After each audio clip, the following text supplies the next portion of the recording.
gente, bom dia, né? Já se vão mais de 3 semanas desde o último vídeo que eu postei aqui, né? Quem viu o último vídeo, ou pelo menos 3 últimos vídeos, deve estar sabendo que nesses vídeos, né, eu me deparei com o problema da relação entre história e exposição em Marx, notadamente em O Capital, né? Nas aulas 5 e 6, né, da playlist sobre a transformação do dinheiro em capital, nessas duas aulas, 5 e 6, aula de número 5 e aula de número 6, eu estava apresentando os determinantes históricos do conceito de capital. Aí eu mostrava que a história é o momento determinante do conceito de capital. Isso mostrei muito claramente na aula de número 5. Na aula de número 6, eu me embananei, né? Eu tentei mostrar que a história e a exposição, que a lógica é um método dialético de expor a matéria, né? O objeto, no caso o capital, eu fiquei em dúvida, né? Dei a entender que não estava muito claro, né? Se na aula 5 eu tinha dito que o momento determinante é a história, na aula de número 6 eu não sabia mais qual era o momento determinante. Parei aí a exposição e resolvi então fazer um primeiro vídeo intitulado Mudança de Rumo. E nessa primeira aula, Mudança de Rumo, eu deixei claro qual era a origem do meu erro, né? A origem do meu erro estava, como vocês podem ver na aula número 1, Mudança de Rumo, estava muito claro no fato de que eu minimizei a importância da investigação em Marx, que é o momento histórico fundamental para a apropriação da matéria para a sua exposição, né? E, muito bem, em seguida, na semana seguinte, eu convidei 2 colegas amigos, né? O companheiro Rodrigo Cavalcante, do Instituto Federal do Ceará, que está defendendo uma tese sobre Marx, né? Orientando do professor Manfredo, né? E o meu outro amigo Aquiles. São 2 colegas amigos com quem eu divido o estudo, um grupo de estudo sobre o capital. Nesse debate que eu tive com os 2, né, ficou claro que essa questão que eu tinha, né, nessa minha dúvida da relação entre a investigação e a exposição, né, essa questão aflorou com mais nitidez e ficou muito confusa ainda na minha cabeça, né? O que é que eu fiz? Parei, daí a razão desse longo período sem postar nenhum vídeo, e me dediquei ao estudo de o que deve se entender por história, notadamente em Marx.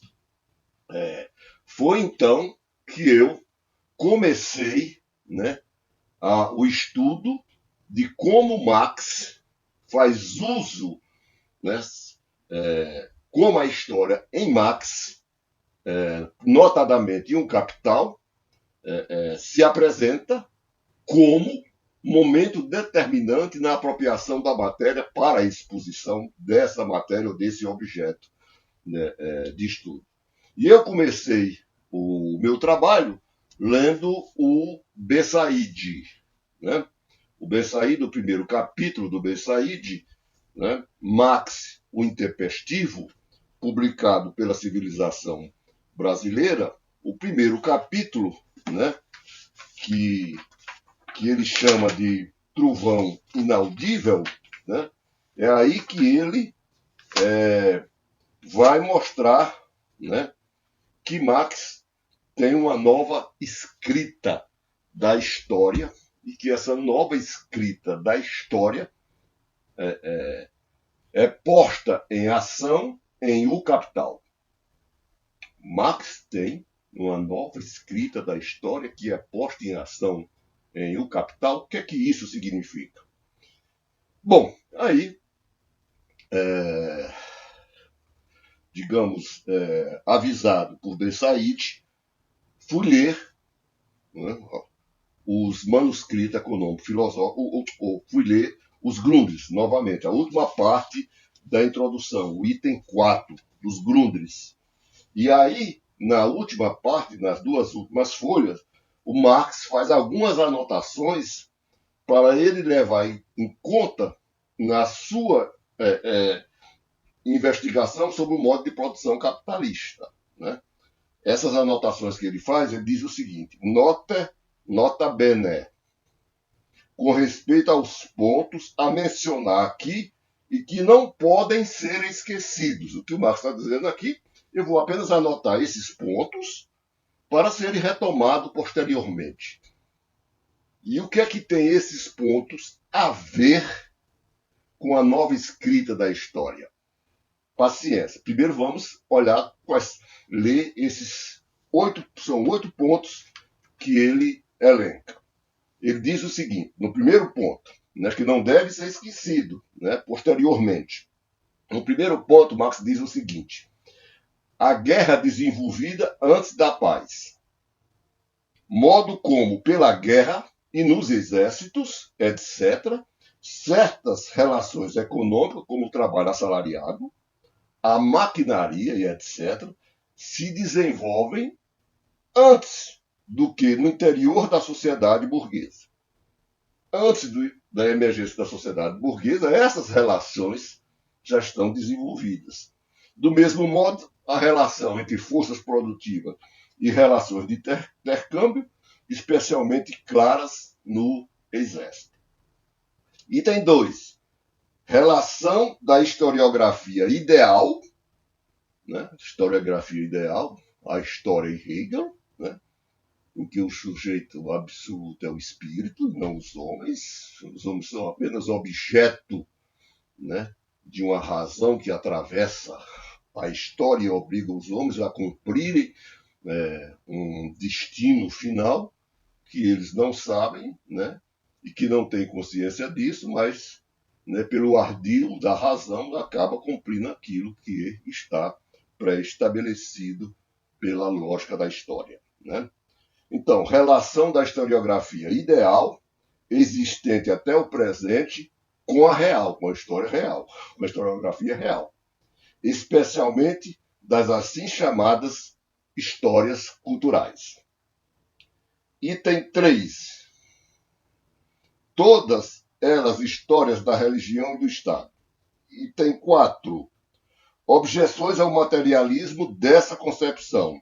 Relação com o materialismo naturalista. Dialética dos conceitos, item 5, forças produtivas e relações de produção. Uma dialética cujos limites é preciso determinar e que não suprime as diferenças reais. Dialética dos conceitos, forças produtivas e relação de produção. Isso é muito importante, porque no item 6, o Marx diz o seguinte: a relação desigual do desenvolvimento da produção material, como, por exemplo, o desenvolvimento artístico, não conceber de modo algum o conceito de progresso na abstração habitual, com a arte moderna e etc. Essa desproporção não é tão importante nem tão difícil de conceber quanto no interior das próprias relações prático-sociais. Por exemplo, a cultura, relação dos Estados Unidos com a Europa. Mas o ponto verdadeiramente difícil de discutir, aqui é que ele chama a atenção, é o de como as relações de produção, como as relações jurídicas, têm um desenvolvimento desigual Em consequência disso, por exemplo, a relação do direito privado romano com a produção moderna, para aqueles que veem, né, uma relação entre infraestrutura e superestrutura, né, como uma relação linear, né, desenvolvimento das forças produtivas acabarão entrando necessariamente em choque com as relações sociais de produção. Marx está mostrando aqui, né, que a infra e a supraestrutura, né, se desenvolve de forma desigual. E é em cima desses pontos que o Ben Said trabalha. Depois de citar esses 8 pontos, destacado por Magnus Grundrisse, Ben Said comenta em seguida. E essas breves observações permitem desconstruir a noção de história ideal em favor de uma nova escrita da história. O que é que vem? O que vem a ser essa nova escrita da história? É um trovão inaudível, diria Ben Said, que poucas pessoas perceberam, né, isso, né, essa nova escrita da história elaborada por Marx, cujo fulcro, né, dessa nova escrita está na ideologia alemã, notadamente. E o Ben Said continua. De acordo com a subversão que a descoberta da história real constitui, essa nova escrita será pura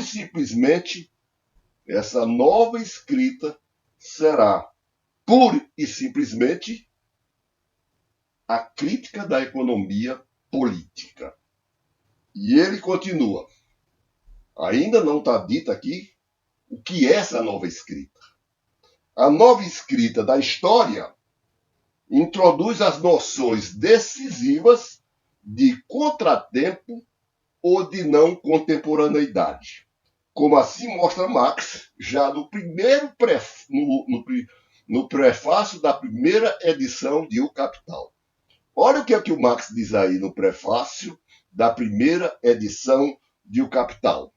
Ele diz, quase que literalmente, ele está repetindo o que ele, em 1852, no 18 de Brumário, abre 18 de Brumário, justamente com a constatação do que eu vou acabar de ler agora aqui, no prefácio da primeira edição do Capital. Marx diz, além das misérias, moderna, aflige-nos toda uma série de misérias herdadas, decorrente da permanência vegetativa de modos de produção arcaicos e antiquado, com o seu séquito de relações sociais e políticas anacrônica.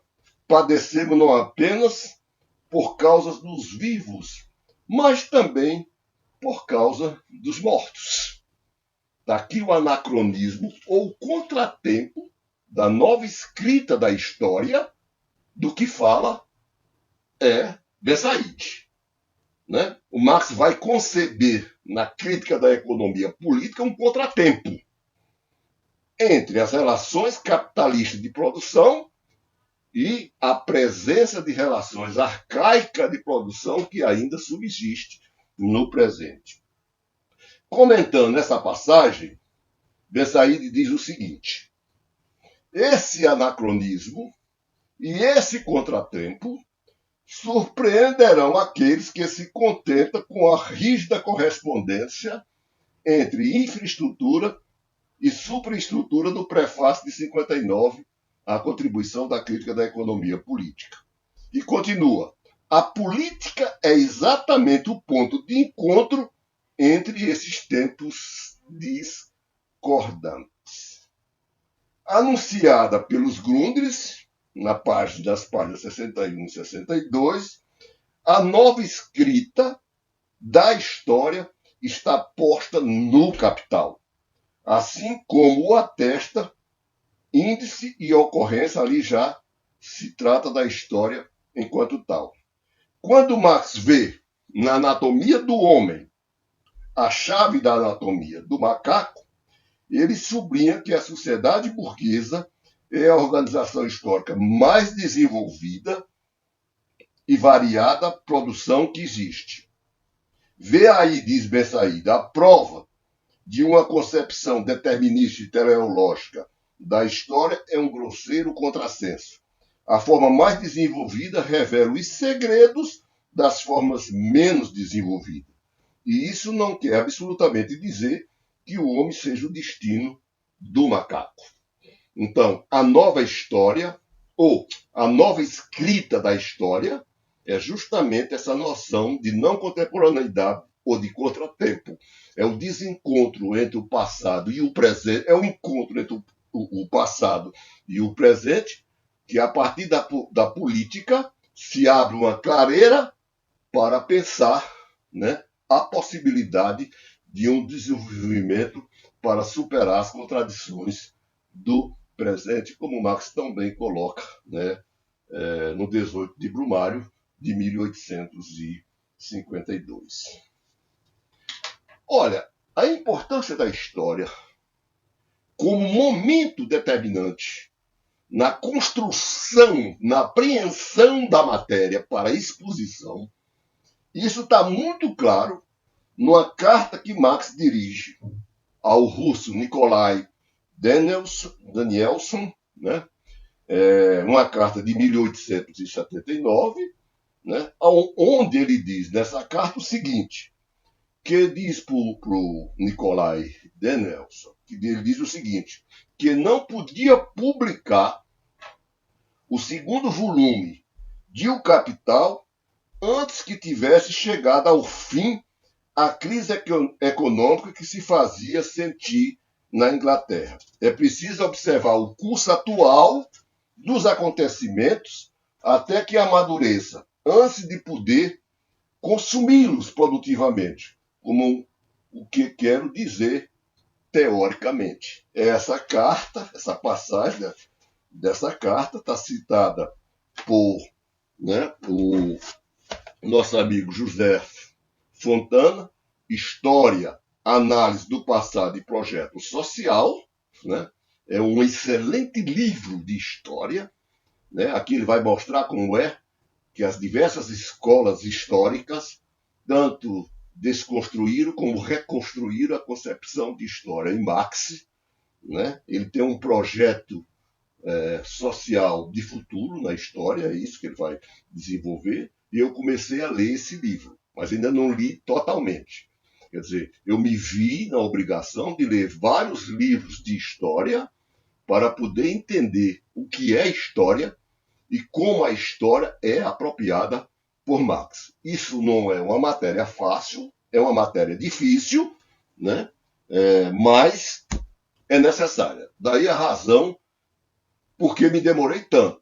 Mas, pelo menos, agora eu tenho certeza de uma coisa, né? Que, né, relendo novamente aquela famosa passagem do prefácio que o Marx fala da distinção entre o método de pesquisa e o método, entre o método de investigação e o método de exposição, lendo o livro, né, um texto que eu já me referi de outras vezes, do Pierre Vilar, História Marxista, História em Construção. Esse texto é uma coletânea organizada por Jacques Legove e Pierre Nora, né, que é Histórias, Novos Problemas. E ele lê essa mesma passagem, né, da relação entre método de investigação e método de exposição, para depois de ler a passagem, ele diz o seguinte: ora, sem dúvida, a fase de investigação comporta um trabalho de historiador. E eu me apresso a acrescentar, não um trabalho superficial, um trabalho de segunda mão, mas uma penetração direta na matéria histórica. Então, para aqueles que querem ver, né, a relação entre história e lógica e o Capital, recomendo o livro, esse texto do Pierre Vilar. E um outro artigo do Pierre Vilar, que está em História do Marxismo, volume 1, organizado pelo Rosbaum, né? Pelo Rosbaum, aqui tem o primeiro capítulo de Pierre Vilar. E aqui ele diz coisas muito interessantes. Ele diz o seguinte, que Marx abriu à ciência o continente história. E apesar disso, o conceito de história mantém não construído. Por isso a importância de ler autores como Fontana e um outro autor que é importantíssimo de ser lido, que eu já comecei a ler, é Julio Aróstegui, né, que eu comecei a ler, mas não terminei ainda, nenhum dos dois, que não deu tempo, é muita coisa, né? Mas quem se propõe a ir a fundo nessa questão e não querer ser um mero repetidor daquilo que já se tornou lugar comum, de que a investigação está pressuposta, cabe à exposição dialética fazer o resto, quem não quiser cair nesse lugar comum, recomendo, portanto, que se aprofunde na relação entre história e exposição no Capital, e esses livros que eu estou apresentando aqui são de fundamental importância. Mais adiante, o Pierre Vilar diz o seguinte, se Marx, abrindo o continente história, tivesse evitado penetrar nele, sua obra teria perdido uma parte de sua dimensão. E aí vem uma passagem nesse mesmo capítulo que está neste livro aqui, do História do Marxismo, do Erich Hobsbawm, numa passagem na página 92, o Pierre Vilar diz o seguinte, e o que me convenceu, juntando com o que eu já tinha visto aqui, que me convenceu de uma vez por toda que o momento determinante, né, é a história, né, é a investigação. A investigação tem que se apropriar da matéria, tem que rastrear as conexões internas, tem que entender a legalidade dessa matéria, só depois ela poderá estar pronta para a exposição. Então a história é primeira com relação à exposição. Posso estar errado? Talvez, né? Mas essa é a convicção que eu tenho no momento, né? Assim como na série que eu abri de mudança de rumo, né, eu procurei corrigir um equívoco que eu sustentei por mais de 20 anos, agora, né, eu estou mostrando o contrário do que eu pensava, mas ainda não tenho fundamentos suficientemente claros para defender a nova postura, mas tenho convicção, né, já certa de que, né, eu só posso expor o objeto de investigação, só posso expor o objeto, as contradições, as determinações do Capital, depois de me apropriar via investigação deste objeto, analisar sua legalidade e suas conexões internas. Então, vejamos o que é que o Pilar, né, Pierre Vilar, diz aí. Ele diz o seguinte, é o processo de pesquisa, e o processo de pesquisa será menos importante do que o processo de exposição quando se trata de definir uma matéria que, segundo Marx, coloca à pesquisa, atribui à pesquisa a tarefa dela se apropriar. Então, fica aqui, né, pelo menos fazendo uso do argumento da autoridade de um pensador como Pierre Vilar, né, incontestável, de que, né, a pesquisa é o modo de como se apropria da matéria. Muito bem. Então, um outro texto que também vale a pena ser lido e ser estudado eu já comecei, mas vou ter que voltar novamente, é o texto de Lukács, na Ontologia, volume 1, o capítulo 4, no capítulo 4, né, que tem como título Os Princípios Ontológicos Fundamentais de Marx. Na primeira e segunda parte desse capítulo, a história aparece de uma certa forma implícita, mas só na parte 3 é que ele vai, portanto, discutir, né, ele vai dizer que em todas as considerações da parte 1 e da parte 2, ontológica anterior, a historicidade de todo o ser social, enquanto determinação ontológica, estava implícita tanto no conjunto quanto no detalhe. Agora ele vai expor, né, a historicidade e universalidade teórica. E aí recomendo aos camaradas que quem quiser se aprofundar nessa questão não pode deixar de ler o livro de Lukács, né? Ontologia do Ser Social, volume 1. Né? Bom, só mais algumas considerações muito rápidas, né? Que é o seguinte, né? De volta ao Fontana, José Fontana, que eu já mostrei aqui o livro, tem uma passagem na página 142 que ele diz o seguinte, né? O fato de que a tarefa de desmontar a lógica do capitalismo tenha ocupado boa parte do tempo de Marx de maturidade e a aparente abundância dos seus escritos econômicos tem levado ao erro de supor-se que o materialismo histórico é fundamentalmente economia. E nós já vimos que não, né? Quer dizer, nos próprios Gundries, aquelas 8 passagens que nós citamos, Marx está mostrando que, né, há uma relação entre infra e superestrutura, é uma relação dialética, é uma relação onde é marcada pela a não contemporaneidade ou pelo contratempo, né, e que a história não está, e que a economia, né, e a história não aparece como fatos isolados. Né, e vamos ver isso agora nessa passagem.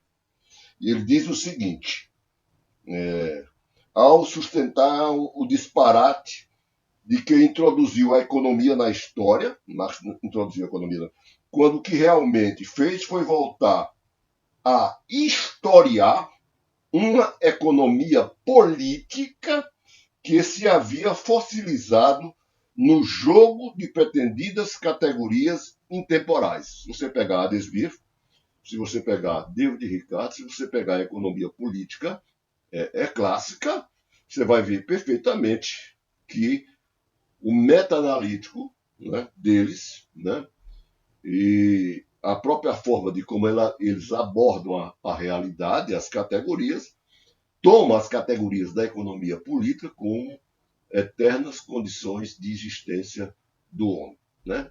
O Adam Smith vai dizer, por exemplo, o homem é um ser da troca. Foi, é e sempre será. Vale dizer, o capitalismo sempre existiu, o mercado existe e sempre existirá. Isso é a fossilização das categorias com as quais se deparou Marx quando vai historicizar a economia. Vai desnaturalizar essas categorias, só pode fazer isso com a história. Por exemplo, o que Vilar chamou a história implícita nas obras econômicas de Marx. Não é válido operar uma separação radical nas obras econômicas de Marx. Não é válido operar uma separação radical entre história, economia e política marxista, entre crítica do passado, crítica do presente e propostas para o futuro. Não se pode separar essas. Veja como se aproxima aqui muito do Ben Said, né? Da questão da não contemporaneidade, do contratempo, aonde essa não contemporaneidade se resolve no político.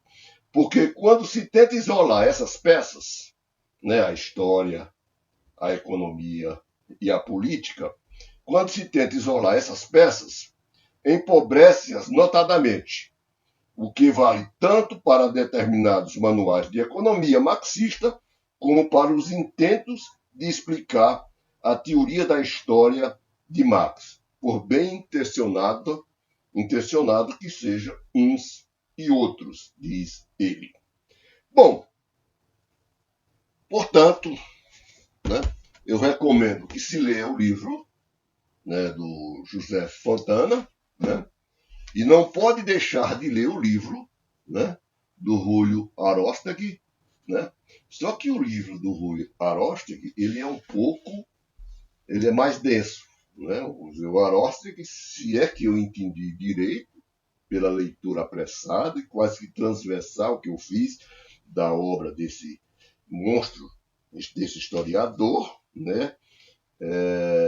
Eu acho que há uma preocupação que atravessa todo o livro, que é de uma fundamentação teórico-metodológica do conceito de historiografia. Ele abre o primeiro capítulo, mostrando que o termo história é marcado por uma anfibiologia, é um termo que tanto se refere à matéria, que é o objeto da história, como a disciplina, como a pesquisa dessa matéria.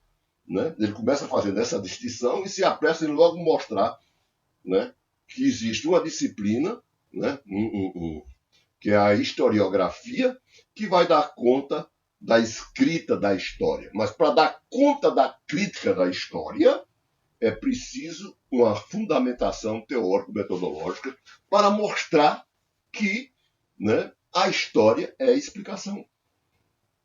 E aí, né, que vem a grande discussão dele com as ciências. Se a história é explicação, né, ela, né, tenta explicar as leis que governam uma determinada realidade histórica e etc. Mas essas leis, diz eles, não pode ser da mesma, não pode ter o mesmo, digamos assim, a mesma dimensão que tem as leis da ciência da natureza. Elas não são leis inequívocas, certo? Não são leis nomológicas. Né? E aí, como é que fica a questão das leis? Né? Como é que ele vai explicar isso? Como é que ele vai sustentar a tese de que a história é a explicação? Né? Eu estou tentando ler o livro, né? E isso é uma matéria que, para mim, vai ficar guardada, né? Porque eu vou voltar à exposição que eu vinha das aulas 5 e 6, que está lá na playlist sobre a transformação do dinheiro em capital, e eu vou fazer algo parecido com o que o Marx e o Engels fizeram. Escreveram a ideologia alemã, deram conta do ajuste de conta deles com a filosofia alemã, e eu estou dando conta do ajuste, vou continuar dando conta desse ajuste da relação entre história e lógica no capital, só que isso agora, né, eu vou dar como feito, como pronto, mas vou continuar a leitura, obviamente, né, e vou voltar à minha exposição, agora partindo do fato de que a história é primeira em relação à exposição. Tá? Muito bem. Feito esses esclarecimentos, são mais esclarecimentos do que, né, propriamente explicações, fundamentações mais demoradas. No próximo sábado, nós voltaremos com a aula número 7, né, apresentando as determinações históricas do conceito de um capital. Não vou pedir desculpas, porque eu acho que não é por aí a questão.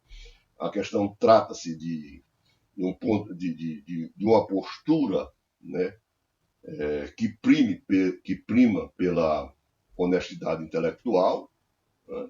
Eu me equivoquei, estou tentando corrigir meus equívocos, né?